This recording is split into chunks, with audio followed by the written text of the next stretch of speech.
আসসালামু আলাইকুম, hello everyone, welcome back to my channel. আশা করছি আপনারা সকলে অনেক ভালো আছেন। আজকের পর্বে আমাদের রেসিপি হলো লাউ দিয়ে মাছ রান্না। খুবই সহজভাবে উপস্থাপন করব, চলুন দেখে নেওয়া যাক। বিসমিল্লাহির রহমানির রহিম। চুলায় বসিয়ে দিচ্ছি একটি কড়াইয়ের মধ্যে দিয়ে দিচ্ছি সরিষার তেল। মাছগুলো ভালোভাবে ধুয়ে নিয়েছি, লবণ এবং হলুদ দিয়ে ভালোভাবে মেখে নিয়েছি। এখন মাছগুলো ভেজে নেব। দুই পাশ ভালোভাবে ভেজে নিয়ে নেওয়ার পর মাছগুলো আমরা উঠিয়ে নেব।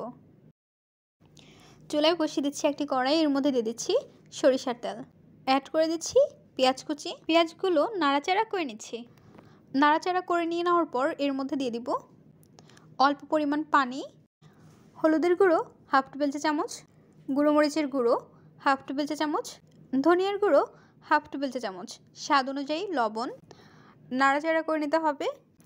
মশলাটি কষিয়ে নিয়ে নেওয়ার পর যখন চারপাশে তেল উঠে আসবে তখন আমরা এর মধ্যে দিয়ে দিব লাউ।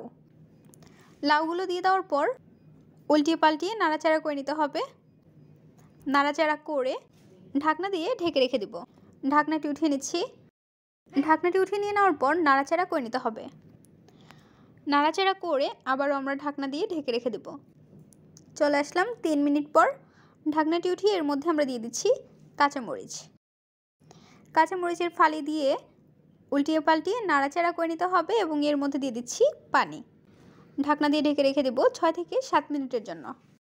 ঢাকনাটি উঠিয়ে নিচ্ছি। ঢাকনা উঠিয়ে নিয়ে নেওয়ার পর নাড়াচাড়া করে নিতে হবে এবং নাড়াচাড়া করে আবারও ঢাকনা দিয়ে ঢেকে রেখে দেব। তরকারির ঝোলের পরিমাণ যখন কমে আসবে তখন আমরা এর মধ্যে দিয়ে দিব মাছ। ভেজে রাখা মাছগুলো দিয়ে দেওয়ার পর আবারও ঢাকনা দিয়ে ঢেকে রেখে দেব। ঢাকনাটি উঠিয়ে নিচ্ছি। খুন্তি দিয়ে উল্টিয়ে পাল্টিয়ে নাড়াচাড়া করে নিচ্ছি এবং সবশেষে এর মধ্যে দিয়ে দিচ্ছি ধনিয়া পাতা কুচি। ধনিয়া পাতা কুচি চারপাশে ছিটিয়ে দিয়ে চুলাটি অফ করে নিব। তৈরি হয়ে গেল মজাদার লাউ দিয়ে মাছ রান্না। যারা নতুন রাঁধুনি কিংবা ব্যাচেলর রয়েছে তারা খুবই সহজে একবার দেখেই তৈরি করে নিতে পারবে। ভিডিওটি যদি ভালো লাগে তাহলে অবশ্যই একটি লাইক করে দেবেন এবং সাবস্ক্রাইব করে আমাদের পাশে থাকবেন। আরও মজার মজার রেসিপি দেখার জন্য সবাইকে আমন্ত্রণ রইল। আজকের পর্বে এখানেই বিদায় নিচ্ছি গাইস। আসসালামু আলাইকুম, ভালো থাকবেন সবাই। আল্লাহ হাফেজ।